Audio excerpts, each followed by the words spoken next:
Welcome to Alexandria, planning of the city.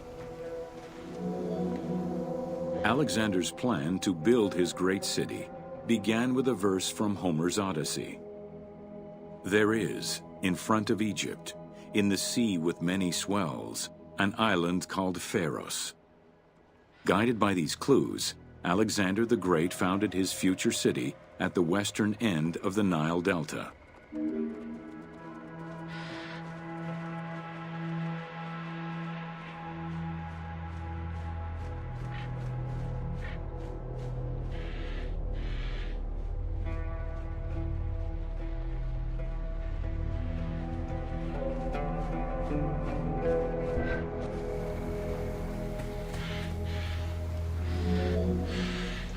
Though Alexander considered this location ideal for his great city, it presented considerable challenges.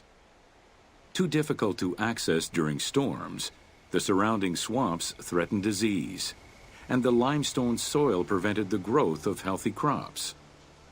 However, due to the influence of his mentor Aristotle, Alexander the Great recognized that the true value was its strategic emplacement.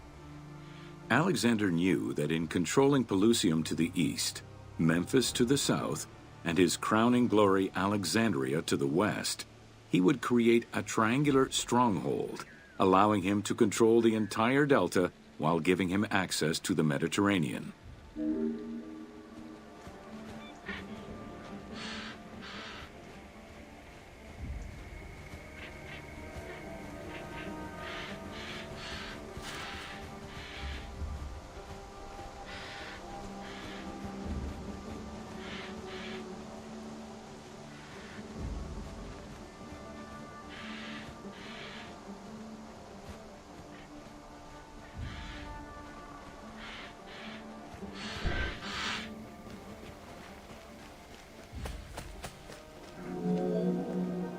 The Great Walls of Alexandria had a humble beginning. Lacking chalk to outline the future city's foundations, architects were forced to use flour instead. Clouds of migrating birds swept down and ate the flour, erasing the plans. This prompted Alexander to seek guidance from the oracles, who reassured him that his future city was destined to feed a large population.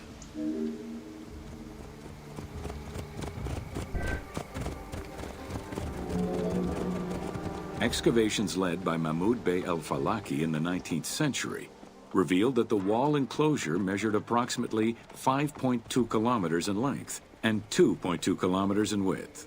It was roughly 9 meters in height.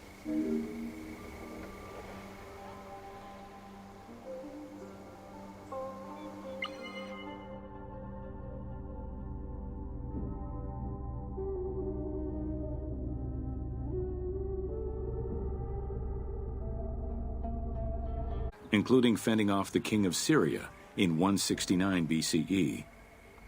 It wasn't until 295 CE that they eventually fell to Roman Emperor Diocletian, and this only after 8 months of relentless assault.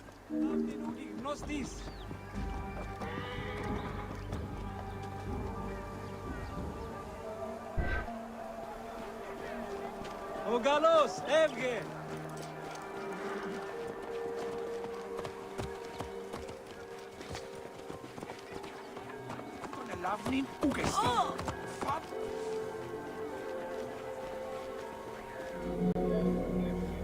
Alexandria's principal architect, Dinocrates, chose a Hippodamian grid plan.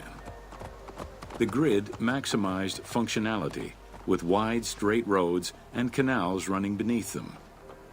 Alexander recognized the military value of the city's design.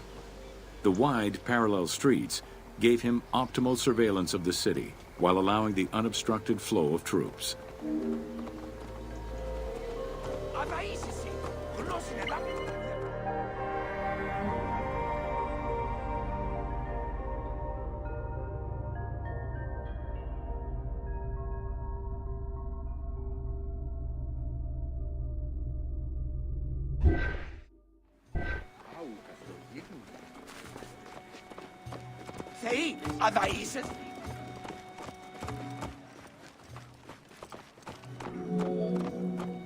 A central corridor ran from the Mediterranean's north port down to Lake Mareotis to the south.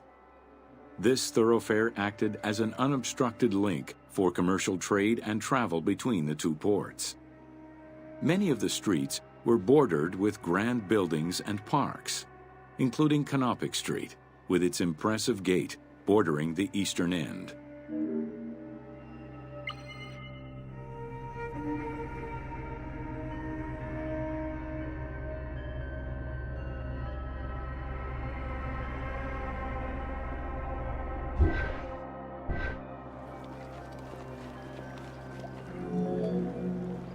Alexandria was most likely built upon an already existing Egyptian village. Upon its completion, the Egyptians reviled the city, refusing to call it by its founder's name. Instead, they called it Raked, the building, as a mark of disdain, which was later Hellenized into Rakotis. Despite this, the name Alexandria would remain.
Welcome to the major regions of Egypt.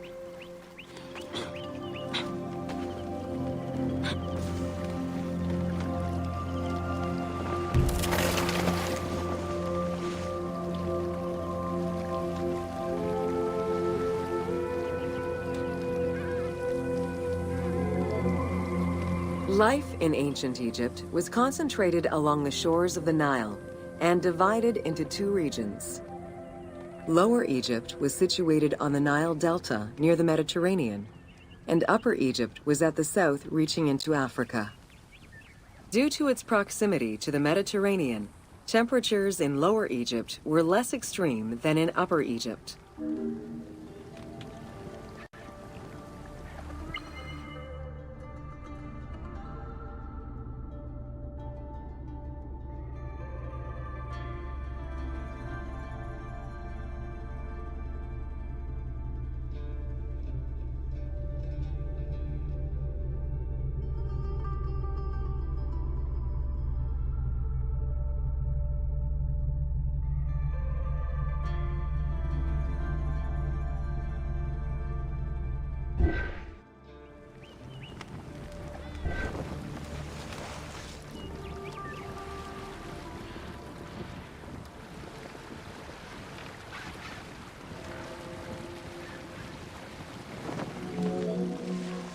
Until 3100 BCE and the unification of Egypt, each region had its own pharaoh and crown.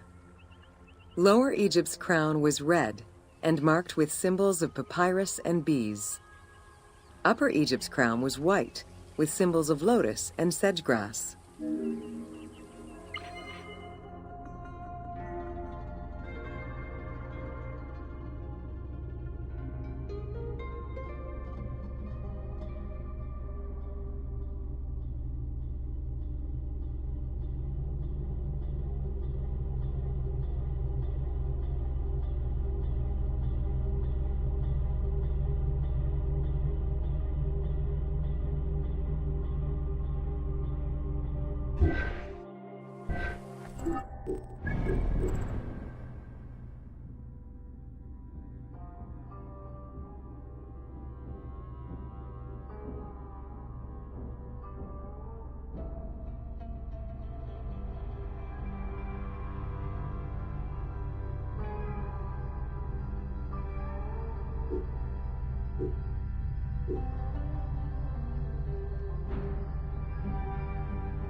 Both regions had competing major cities, most notably Memphis in Lower Egypt and Thebes in Upper Egypt.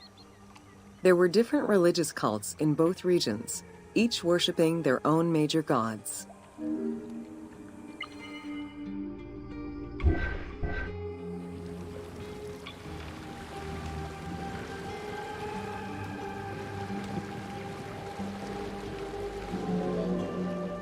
Many of the temples were designed in such a way as to represent the two regions, and ceremonies often incorporated Upper and Lower Egypt in their rituals.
Welcome to Bringer of Life, the River Nile.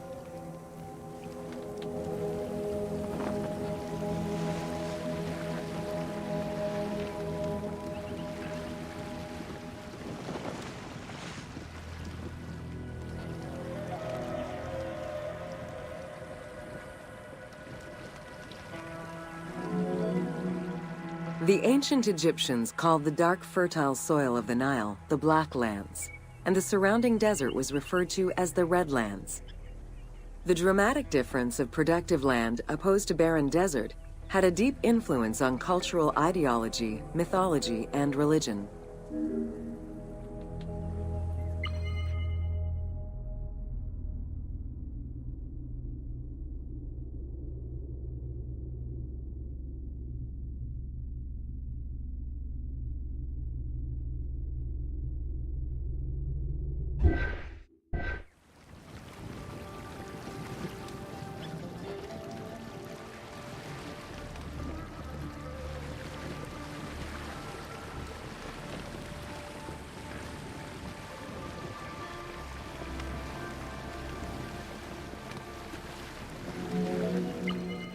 The Nile determined much of Egyptian civilization. For example, the seasonal cycle of the Nile was so consistent that ancient Egyptians created their calendar around it. The flood season, or Akhet, was when the departing floodwaters left arable soil for crops. It was followed by the growing and harvesting seasons, known as Peret and Shemu. These regular seasons, along with abundant wildlife and rich soil, meant that Egypt's denizens were able to nourish themselves and ensure their country's strength in trade.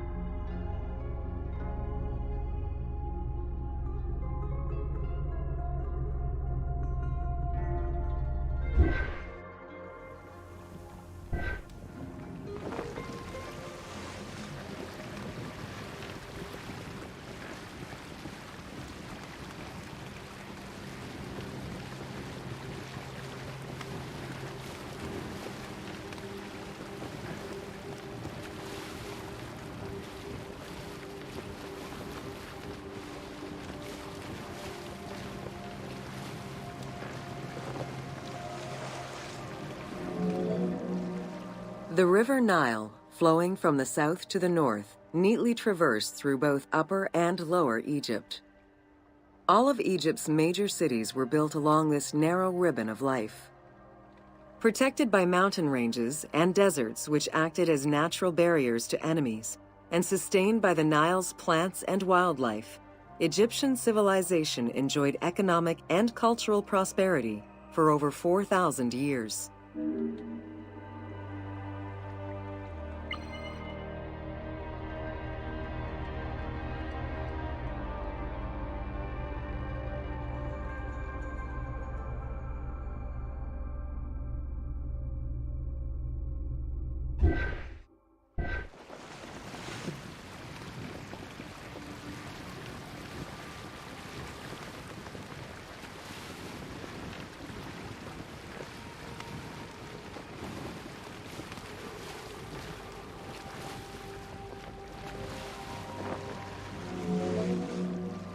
Both ancient Egyptians and ancient Greeks referred to the Nile as the river in their respective languages. Stretching a distance of over 6,700 kilometers, the Nile is one of the longest rivers in the world. It flows south to north, spanning 11 countries. The River Nile originates in the region of the Great Subequatorial Lakes, including one of the largest in the world, Lake Victoria near Tanzania.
The river flows through African equatorial forests, swamps, volcanic lands, steppes, and deserts, splitting apart for a while and picking up various sediments from each region and carrying them all the way to Egypt. Its main artery, known as the White Nile, rejoins with the Blue Nile in Khartoum. This is where it weaves through rich deposits of silt and nutrients, carrying them along in its wake.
The Nile crosses 6 cataracts from the south to the north, creating natural obstacles between the various sections of the river. The cataracts are long zones of about 100 kilometers, where the bubbling and rapidly swirling waters advance tumultuously amid enormous heaps of rocks and benches of hard stone.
It is after crossing Nubia and the First Cataract that the river officially returns to Egypt in Aswan.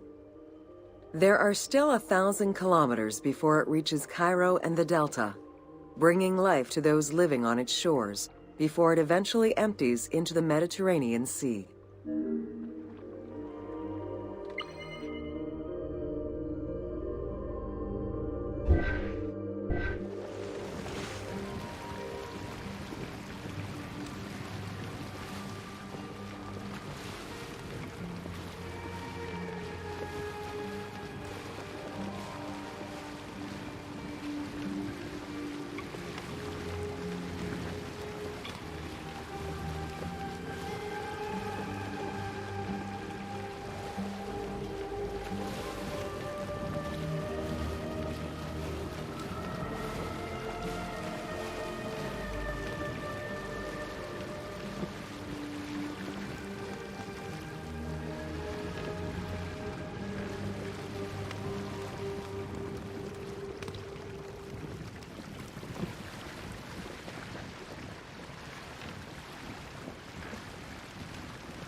Ancient Egyptian irrigation and water use was centered around the Nile.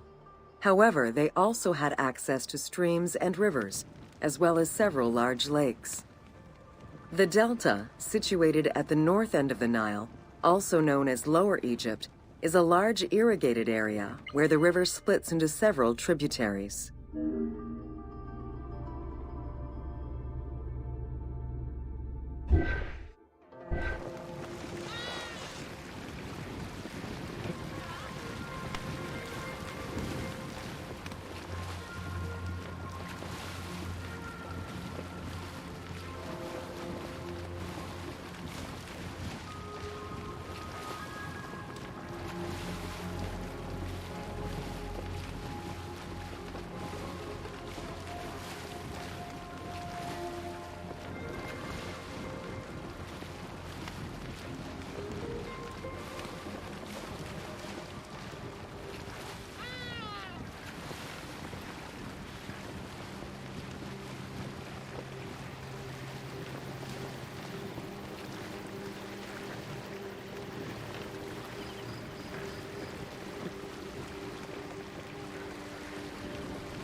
The Delta had several major brackish coastal lakes, bodies of water separated from the sea by thin strips of land.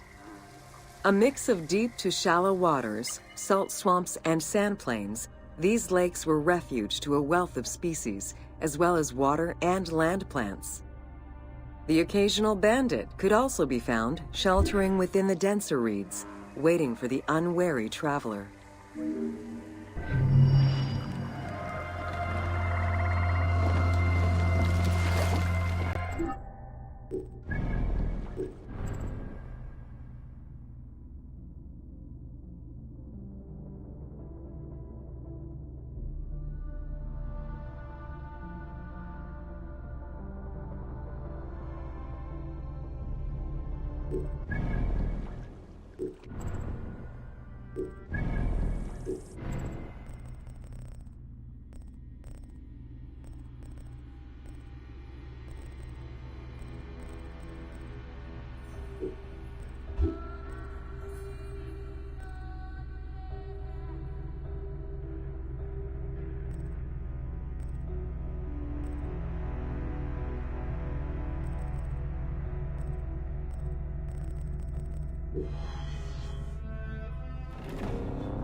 Welcome to Deserts of Egypt.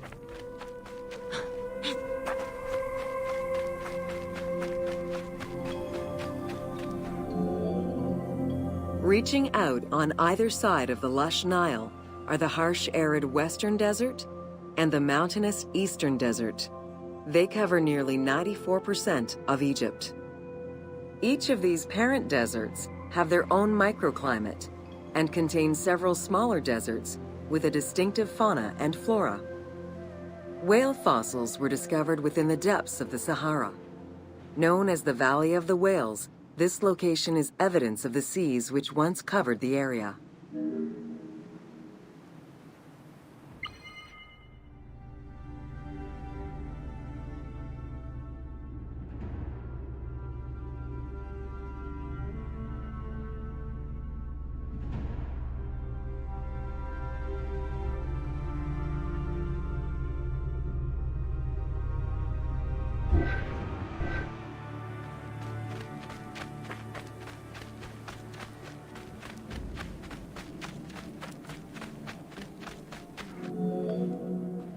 The White Desert in the northeast of the Sahara owes its name to its white limestone soil, contrasting with the yellow sand. The wind has eroded the rocks of the White Desert into stone mushrooms, the most famous of which is referred to as the Finger of God.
The Great Sand Sea is a large unbroken desert that reaches out through western Egypt and eastern Libya. It is home to a unique geological formation known as Libyan silica glass. The pale yellowish-green material ranges from pebble-sized fragments to glass rocks the size of rough boulders.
Welcome to the Qattara Depression. The Qattara Depression is located in the northwest part of Egypt. Reaching 18,000 square kilometers, the basin is 133 meters below sea level and covered with salt. It is the second lowest point in Africa, after the Afar Depression.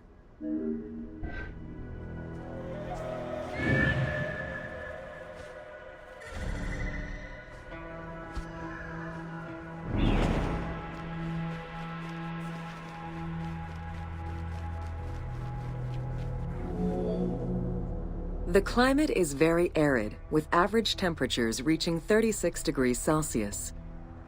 The famous Siwa Oasis is located on the protected southwestern region. Today, the Qattara Depression is utilized for oil exploration.